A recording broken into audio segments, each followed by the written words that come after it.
Welcome back to our channel EMX saver. আজকে আমি একটা খুব প্রিয় রান্নার যে রান্না তৈরি করছি সেটা হচ্ছে ফ্রাইড রাইস আর চিকেন কষা।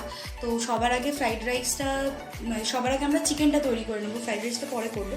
তো তার জন্য আগে আমি চিকেনটা ম্যারিনেট করে নেব। তো চিকেনটা ম্যারিনেট করতে আমি সব মশলাগুলো দিয়ে চিকেনটা ম্যারিনেট করে নেব। আর এইখানে রয়েছে হচ্ছে আদা, রসুন আর কাঁচা লঙ্কা বাটা। আমি এইটা মানে এখানে যা মাংস আছে এই পরিমাণ এইটা মশলাটা করে নেওয়া আছে, এইটা পুরোটা এর মধ্যে দিয়ে দিচ্ছি।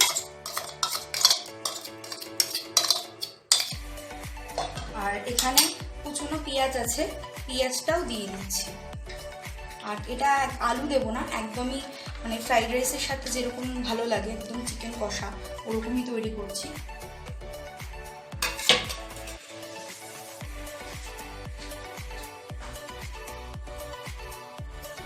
তো পেঁয়াজটা দেওয়ার পর আমি এর মধ্যে হলুদ গুঁড়ো দিয়ে দিচ্ছি, মানে একদম রান্নাটা যতটা পরিমাণে দিতে লাগবে সেইটাই।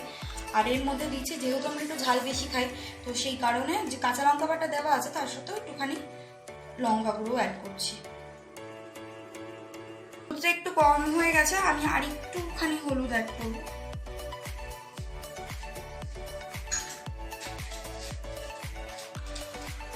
এরপর দেব হচ্ছে গরম মশলা গুঁড়ো, এটা শাহি গরম মশলা না, নর্মাল গরম মশলা গুঁড়ো।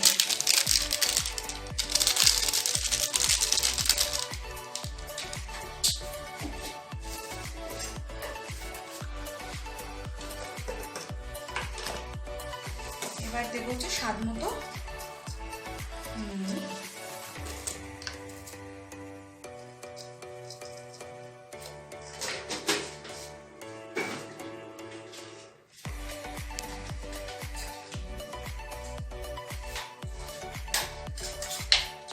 দেব সর্ষের তেল।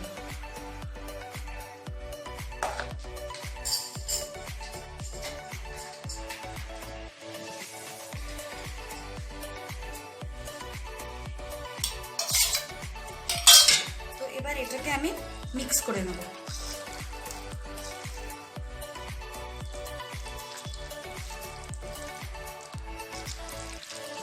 তো এটা চাইলে দইও দেওয়া যেতে পারতো, টক দই, তো এখন বাড়িতে নেই তাই আর দিলাম না।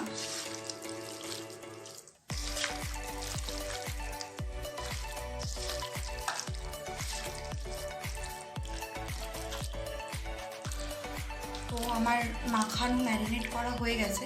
তো এটাকে আমি এখন খুব কমপক্ষে 3 থেকে 4 ঘন্টা মাখিয়ে রেখে দেবো। তো মাংসটা আমরা ম্যারিনেট করে রেখেছিলাম, আমি আপনাদের ম্যারিনেশনও দেখিয়েছিলাম। তো ম্যারিনেট করে প্রায় 4-5 ঘন্টা হয়ে গেছে। তো এখন এটা ফ্রিজ থেকে বার করে এনেছি, পুরো একদম সেট হয়ে রয়েছে। আর কড়াইতে তেল বসিয়ে দিয়েছি, যেহেতু বাঙালি আলু ছাড়া যেন সবকিছু ইনকমপ্লিট লাগে, তো তার জন্য একটু মাংসের মানে চিকেন কষা, কিন্তু তার সাথেও একটু আলুটা খুব প্রয়োজন। তো তার জন্য আমি আলু কতগুলো কেটে যেরকম মাংসে দেয় সেরকম কেটে নুন হলুদ মাখিয়ে রেখেছি। এবার কড়াইয়ে তেলটা গরম হলে আলুগুলো ভেজে নেব। তো তেলটা গরম হয়ে গেছে, এবার আমি আলুগুলো দিয়ে দিচ্ছি।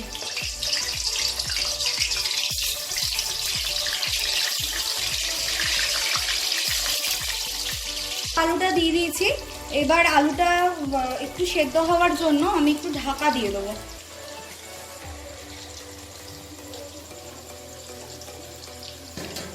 তো আমি এটা চাপা দিয়ে দেবো,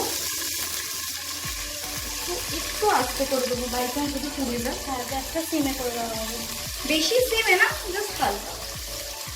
আমি ঢাকনাটা খুলে নিলাম, ঢাকনাটা খুলে দিয়ে হালকা এবার উল্টে দেবো। একটা দিক মোটামুটি হয়ে গেছে।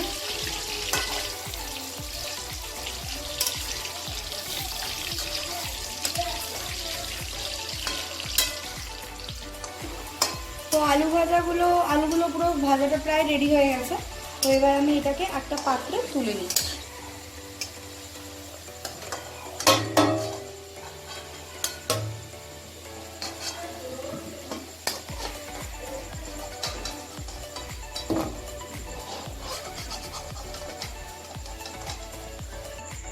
তো গ্যাসটা আলুটা তুলে নিয়েছি, বাট এখানে যেটুকু তেল আছে এর মধ্যে আমি একটু আগে চিনি দিয়ে দিচ্ছি, যাতে তেলটা মানে চিনিটা গলে যায় আর রঙটা একটা বেশি লাল হয়। তো চিনিটা দিয়ে সঙ্গে সঙ্গে যদি আমরা নাড়াই তাহলে এখানে চিনিটা জমাট বেঁধে থাকবে, মানে এর যে ক্যারামেলটা তৈরি হয় এর ফলেই তো মানে আপনারা বুঝতেই পারবেন হয়তো, মানে আপনারা যারা করেন নিশ্চয়ই জানেন যে পুরো মানে চিনির কেন কালারটা বেরোয়, যে চিনিটা যে গলছে পুরো ক্যারামেলটা যে তৈরি হচ্ছে, পুরো দেখুন তেলটা পুরো লাল হয়ে যায়, এর ফলে আমাদের রান্নাটাও লাল হয়। তো চিনিটা না গলা অবধি ততক্ষণ একটুখানি নেড়ে যাবে।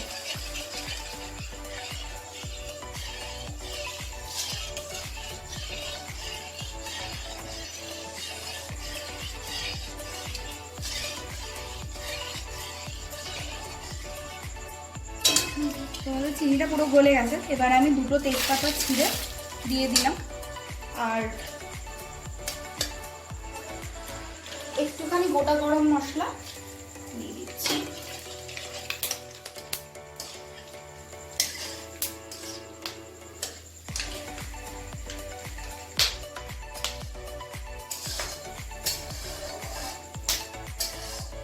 এবার আমরা এই ম্যারিনেট করা, যেহেতু মাংসের সমস্ত কিছু মাখানো রয়েছে, তো এবার আমি মাংস মানে আমাদের তেলটা গরম মানে পুরো হয়ে গেছে, তো এবার আমি মাংসটা আস্তে আস্তে করে ধুয়ে দেবো। যেহেতু ফ্রিজে ছিল পুরোটা প্রচণ্ড জমাট বেঁধে গেছে, একটু সাবধানে এইটা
গ্যাসটা বাড়িয়ে দিলাম। এবার আমি মাংসটাকে কষাবো, নুন লঙ্কা সমস্ত রকম সব কিছুই দেওয়া আপনারা নিশ্চয়ই দেখেছেন, আমি ম্যারিনেট করার সময় সমস্ত কিছু মাখিয়ে রেখেছিলাম। আমরা নিচে ডেসক্রিপশনটা দিয়ে দেবো, দেখতেই পাবেন ভিডিওর লিস্টটাতে ডেসক্রিপশন দেওয়া থাকবে, দেখে নেবেন।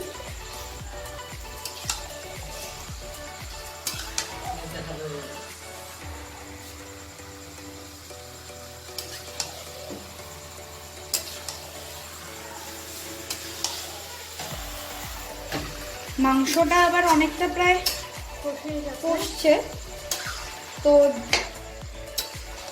আলুটা তো বড় বড় ছিল, তো তাই জন্য আলুটা তো সেইভাবে সেদ্ধ হয়নি, তো আমি কষার মধ্যেই আলুগুলো অ্যাড করে দেবো, যাতে আলু মানে আলুর মধ্যেও মশলাটা সেইভাবে ঢুকে যায়।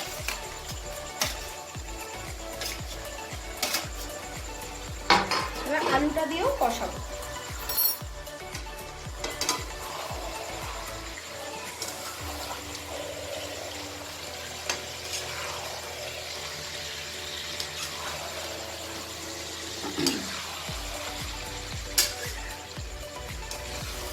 কালারটা তো এখনই খুব সুন্দর চলে এসছে, পুরোটা রেডি হয়ে গেলে তো আরো ভীষণ ভালো আসবে, দেখেই আপনারা দেখতে থাকুন। এবার আমি এর মধ্যে একটু মিট মশলা অ্যাড করছি।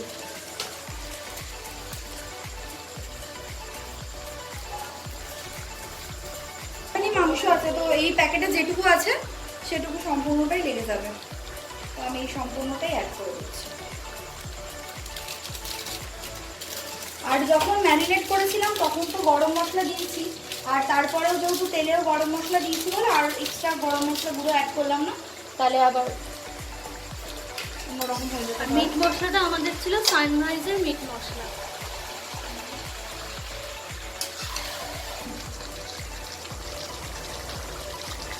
তো দেখতেই পেয়েছেন যে আমি এক ফোঁটা জল অ্যাড করিনি মাংসটাতে, তাতেই কতটা জল বেরোচ্ছে। মানে এটা চাপা দিলেই সেদ্ধ হয়ে যায়, কিন্তু আমি যে গামলাটাতে মাখিয়ে রেখেছিলাম যে পাত্রটাতে, তো সেটার মধ্যে অনেকখানি মশলা লেগেছিল। তো তার জন্য একদম সামান্য একটুখানি জল দিয়ে আমি মাংসটার মধ্যে দিয়ে দেবো। এই যে দেখতে পাচ্ছেন একদম সামান্য একটুখানি জল, এইটুকুনি জল আমি শুধু কষানোর সময় দিয়ে দেবো, যাতে মশলাটা একটু ওয়েস্ট না হয়।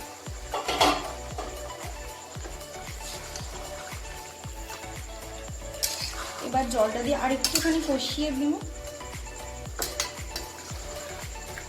যেহেতু সর্ষের তেলটা মাখিয়ে রেখেছিলাম, তার জন্য একটা খুব সুন্দর সর্ষের তেলের একটা গন্ধ বেরোচ্ছে, ঝাঁঝাল। দেখতেই পাচ্ছেন আপনারা। বাড়িতে যদি দই থাকতো আমি দইটা একটু দই অ্যাড করতাম, বা দই ছিল না বলে দই দিতে পারিনি। দই দিলে হয়তো একটু ভালো হতো, যা ছিল সেটুকুটি করেছি। তো এবার আমি কষানো প্রায় হয়ে গেছে, তো এবার আমি একটু সিমে দিয়ে আলু আর মাংসটা যাতে একটু মানে প্রায় গলে গেছে, আর একটু যাতে ভালো করে গলে যায়, তো তার জন্য আমি সিমে দিয়ে একটু চাপা দিয়ে রেখেছি একদমই একটুখানি সময়, হ্যাঁ 2-3 মিনিট। তো অনেকক্ষণ হয়ে গেছে, এবার আমি এটা আমাদের রেডি খুলে দিলাম। এবার কতটা জল বেরিয়েছে দেখুন। আমি তো দেখলেনি একদম অল্প একটু জল দিয়েছিলাম, আর এক ফোঁটা জল অ্যাড করিনি, কতটা জল বেরিয়ে গেছে। এবার আমি গ্যাসটা জোরে দিয়ে দেবো। আলু একদম সেদ্ধ হয়ে গেছে। এবার শুধু আমরা যেহেতু চিকেন কষা বানাবো, তো যেহেতু ঝোলটা হয়ে গেছে, তো একটুখানি ঝোলটা শুকিয়ে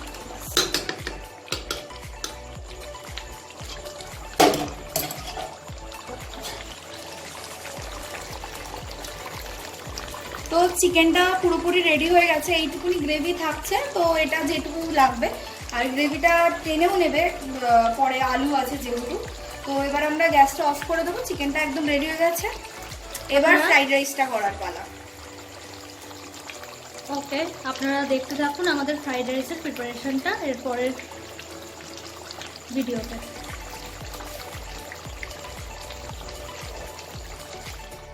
সো আমাদের মাংসটা তো রেডি হয়ে গেছে, এবার আমরা ফ্রাইড রাইসটা তৈরি করব। তো তার জন্য আমরা হাঁড়িতে জলটা বসিয়ে দিয়েছি। তো এই জলের মধ্যে আমরা সামান্য নুন দিয়ে দেবো।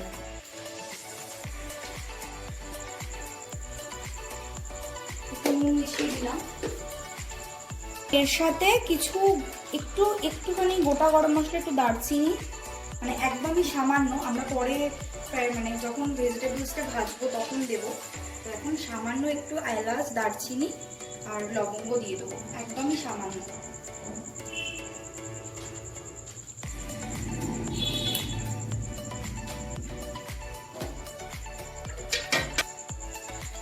তো যতক্ষণ না জলটা টকবক করে ফুটছে, তো ততক্ষণ আমি এটা ঢাকা দিয়ে দেবো। এইটা ফুটলে পরার আমরা তারপর চালটা অ্যাড করব।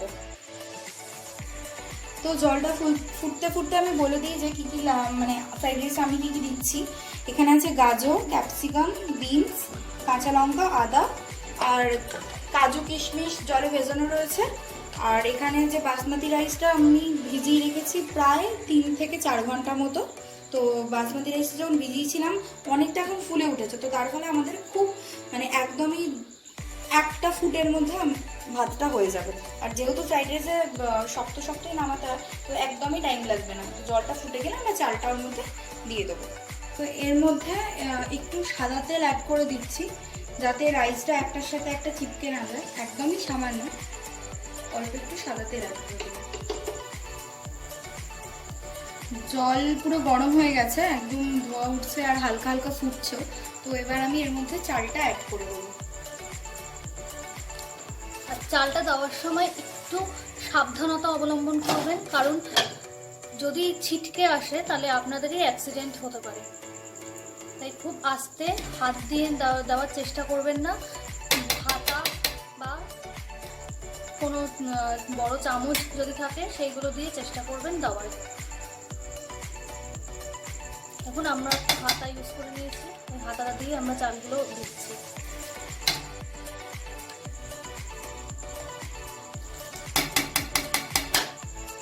দেখুন আমাদের চাল পুরোটাই দেওয়া হয়ে গেছে।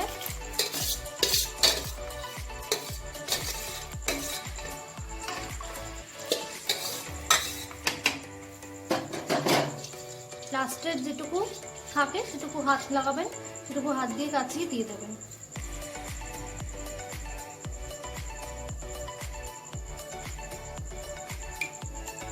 জলটা যেহেতু গরম ছিল তো তার জন্য চালটা দেওয়ার সঙ্গে সঙ্গে মানে বেশিক্ষণ লাগছে না চালটা, আর জলটা ফুটতে শুরু করে যাওয়ার। চালটা যেহেতু আমরা 4 ঘন্টার ওপরে ভিজিয়ে রেখেছি তো তার ফলে খুব তাড়াতাড়ি আরও নরম হয়ে যাচ্ছে। এবার আর একটুখানি ফুটলে আমরা ভাতটা নামিয়ে নেব।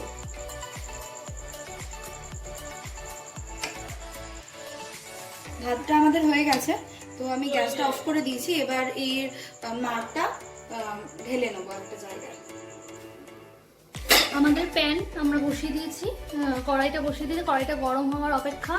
কড়াইটা গরম হয়ে গেলে আমরা এর মধ্যে সাদা তেল দিয়ে দেবো পরিমাণ মতো। সাদা তেল আর গরম মশলা ফোড়ন দিয়ে আমরা ভেজিটেবলসগুলো ফ্রাই করে নেব। হ্যাঁ, দেখতে পাবেন আপনারা। তো আমাদের প্যানটা গরম হয়ে গেছে, আমরা সাদা তেল পরিমাণ মতন দিয়ে দিয়েছি। এবার একটু গরম মশলা ফোড়ন দিয়ে দেবো।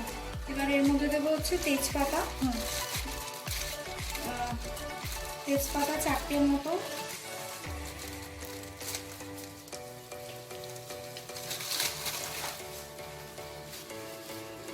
আর এখানে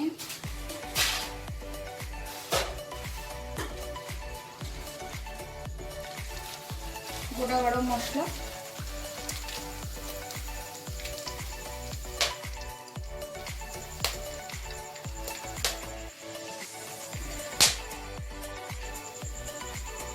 ভেজিটেবলস গুলো দিয়ে দেবো। এর মধ্যে এখানে যা যা রয়েছে বিনস, গাজর, ক্যাপসিকাম, আদা কুচি আর লঙ্কা কুচি, তো এগুলো আমরা পরপর একসাথে দিয়ে দিচ্ছি।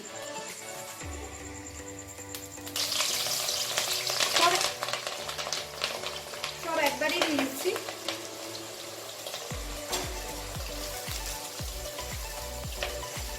এত ফাটছে, সম্ভবত জল ছিল, পুরো ছিটকে আসছে।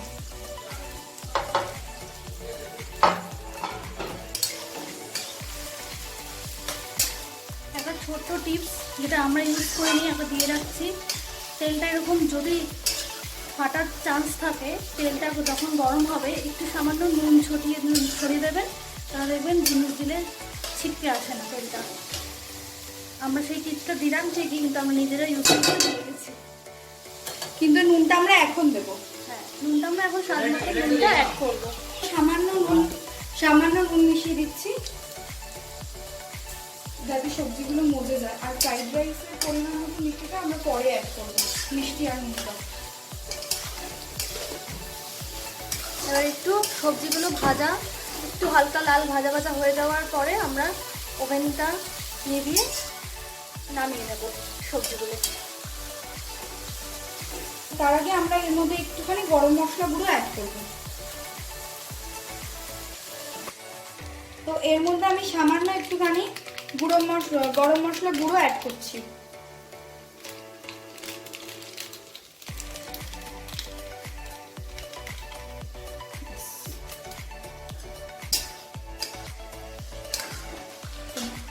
গরম মশলা গুঁড়ো অ্যাড করে একটু নাড়াচাড়া করে নিচ্ছি। এবার যতক্ষণ এটা একটুখানি সেদ্ধ হবে ততক্ষণ এটা করব, তারপর এটা রাইসের সাথে মিশিয়ে দেব। তো এর মধ্যে আমি এবার কাজু কিশমিশটাও অ্যাড করে দিচ্ছি।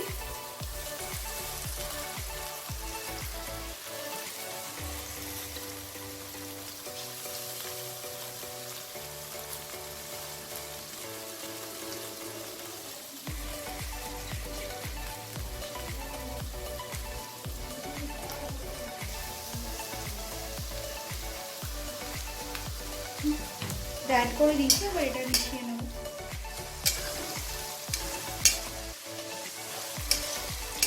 এটাও সবজির সাথে হালকা ফ্রাই রোস্ট হয়ে যাবে, তো তার ফ্রাইড রাইস আরো বেশি টেস্ট লাগবে।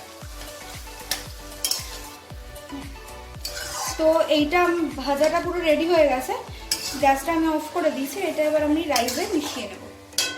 আর আমি রাইসের মধ্যে এই ভেজিসগুলো অ্যাড করব। আপনারা অ্যাড করার সময় খুব সাবধানে অ্যাড করবেন, কারণ একদম গরম তো এটা, তাই খুব সাবধানে। অনেকে আবার ফ্রাইড রাইস অনেক রকমভাবে করে, অ্যাকচুয়ালি আমার বাড়িতে এভাবেই হয়, তো তাই আমি এভাবেই।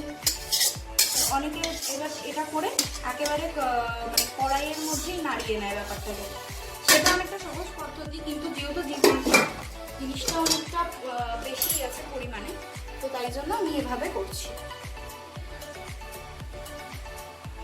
দিয়ে না করে সব থেকে ভালো হয় যদি এইভাবে কোনো একটা ন্যাকড়া দিয়ে ধরে এটাকে এইভাবে ঝাঁকান, তাহলে পুরো জিনিসটা একবারে মিশে যাবে।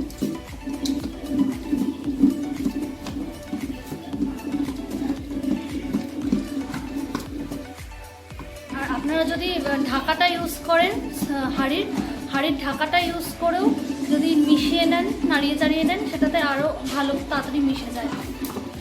দেখুন একদম মিশে গেছে। এরপর আমি এর মধ্যে একটু নুন, স্বাদ মতো নুন আর মিষ্টি অ্যাড করবো। এর মধ্যে স্বাদ মতো নুন অ্যাড করছি, আর অ্যাড করবো হচ্ছে চিনি।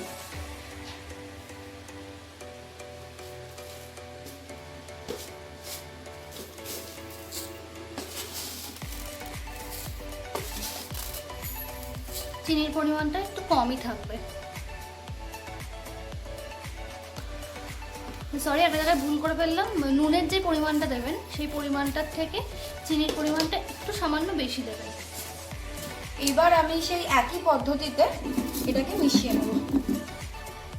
আর হাতা দিয়ে যদি মানে নেড়ে চেড়ে মেশান, তাহলে একটা হতে পারে চালগুলো ভেঙে যাওয়ার ভয় থাকে।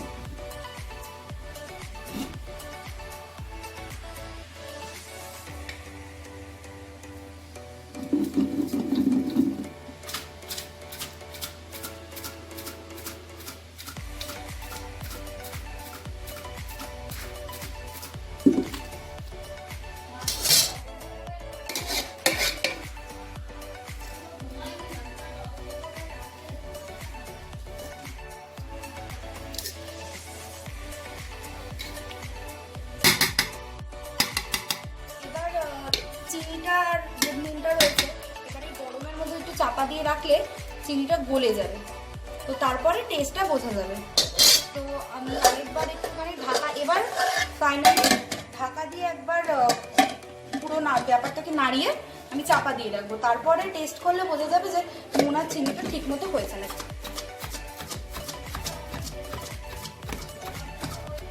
তো এবার এর মধ্যে আমি অল্প অল্প পরিমাণ, খুব অল্পও না কিন্তু খুব বেশিও না, ঘি মিক্স করে দেবো।